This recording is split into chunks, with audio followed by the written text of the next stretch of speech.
তোমাদের উপর আল হাদিস তোমাদের লজ্জা ছাড়া শরম থাকা উচিত। একজন চোর ডাকাত তোমাদের লিডার, নাউযুবিল্লাহি মিন যালিক। আর বড় বড় লম্বা লম্বা কথা বলো, খবরদার। আমাদের এরিয়া আসতে বুঝে শুনে আসবে। জনগণ কিন্তু সজাগ, জনগণ কিন্তু সজাগ। এই ময়দানে আপনারা কোন পীরের জলসা হতে দেন নাই, ঠিক না?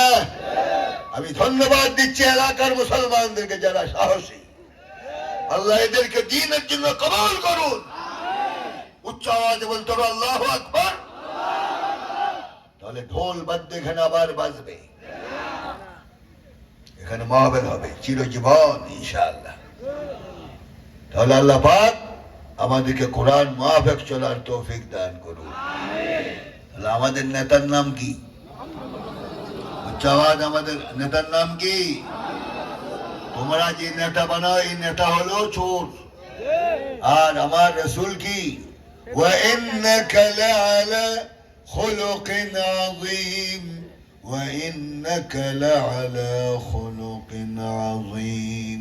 হে হাবিব, উত্তম চরিত্রের উপরে প্রতিষ্ঠিত করে আপনাকে আমি জমিনে প্রেরণ করেছি। সুবহানাল্লাহ। কানা খুলুকুহুল কুরআন, রাসূলের চরিত্রই হলো 30 পারা কোরআন শরীফ। এর চেয়ে আর কি চান? আমাদের নেতা কি চোরেরা হবে আগামীতে? ভোট দেওয়ার ইচ্ছা আছে? 17 বছর তো ভোট দিতে পারেন নাই।